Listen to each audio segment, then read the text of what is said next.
Hi boys and girls, my name is Mrs. Goldman and I'll be reading Listen Buddy by Helen Lester, illustrated by Lynn Munsinger.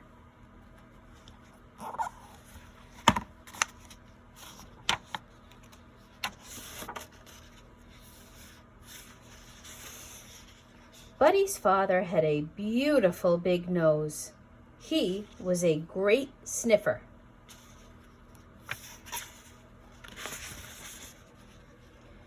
Buddy's mother had beautiful big teeth. She was a great chomper. Buddy had beautiful big ears. It didn't matter.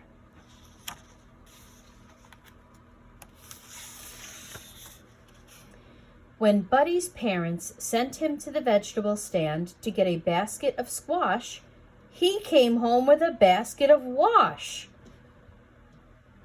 When they asked him to buy 15 tomatoes, he came home with 50 potatoes.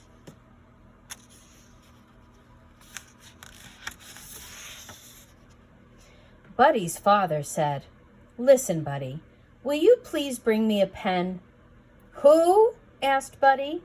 "You," said his father. "Will you please bring me a pen?" "A what?" asked Buddy. "A pen," said his father. "Will you please bring me a pen?" "Sure," said Buddy. Buddy's father said, "Listen, Buddy." Buddy brought a hen instead of a pen. That's funny. Buddy's mother said, "Listen, Buddy, will you please bring me a slice of bread?" "Who?" asked Buddy. "You," said his mother. "Will you please get me a slice of bread?" "A what of what?" asked Buddy. "A slice of bread," said his mother. "Will you please bring me a slice of bread?" "Oh, sure," said Buddy. Buddy's mother said, "Listen, Buddy." What did Buddy bring? Not a slice of bread, but a slice of bed. Somehow Buddy's mind was always wandering too far away from those beautiful ears. His parents tried yelling, "Listen, Buddy!" They tried whispering, "Listen, Buddy!" Nothing worked. This is my favorite page when he's standing on his head. One day, Buddy got permission to go for a long hop. He had never before been allowed to go beyond the vegetable stand. "Listen, Buddy," his parents warned him.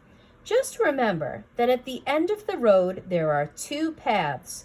The path to the left will lead you around the pond and back home. But the path to the right will lead you to the cave of the scruffy varmint. And that scruffy varmint has a nasty temper. So be sure to take the path to the left." "Right?" asked Buddy. "Left," said his parents. "Right," said Buddy. And with a salute of his paw, he hopped away.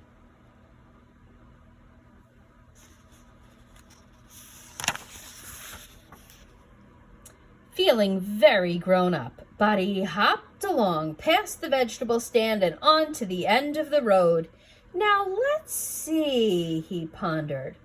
"Was I supposed to go left or right? Or right? Or left?" He thought as hard as he could. "The last thing I said was right, so that must be right." Right he went.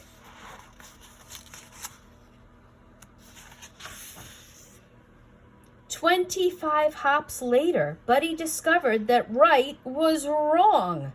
There in front of his cave was the scruffy varmint, doing scruffy things that varmints do, like snarling, mussing his hair, rubbing dirt on his knees, and scratching a whole lot of itches. At his feet was a large soup pot. "What are you going to do with that soup pot?" asked Buddy. What does one usually do with a soup pot? Bake pie, replied the scruffy varmint, not too kindly. I'm going to make some soup. Some what? Asked Buddy. Soup, snarled the scruffy varmint.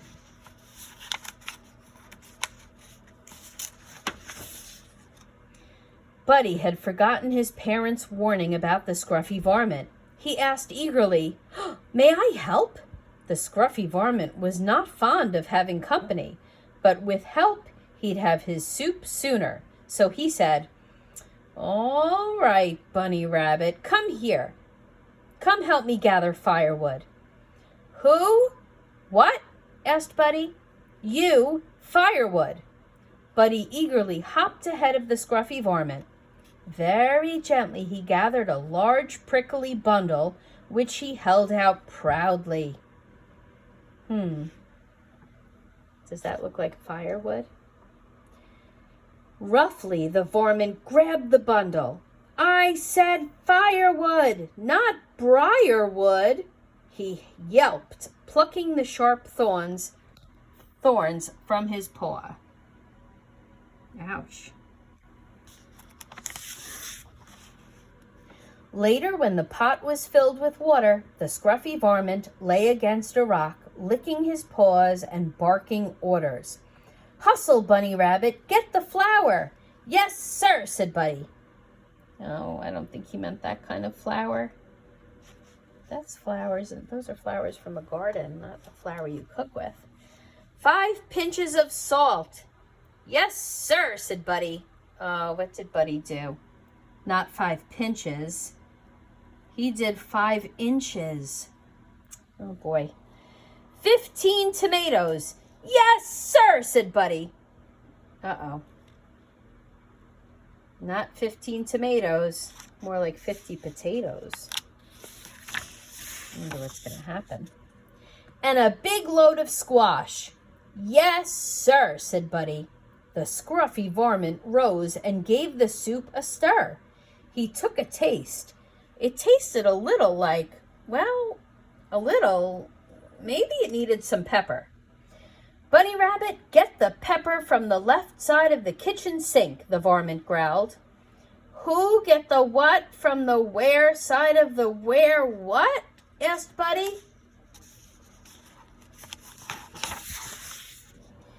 The scruffy varmint repeated, Who get the what from the where side of the where what? Never mind.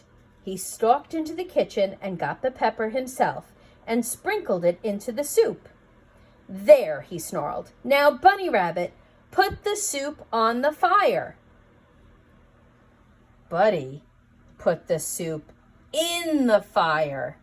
Oh, boy. The fire went hiss. So did the scruffy varmint.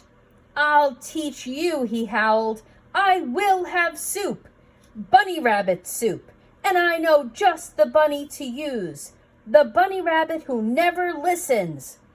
Buddy listened.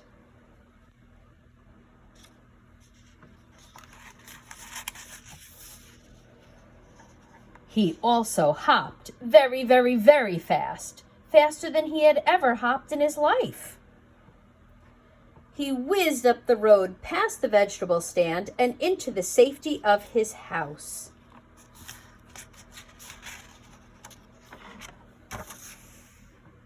And a little later, when Buddy's parents asked him to bring a pen and a slice of bread, Buddy listened.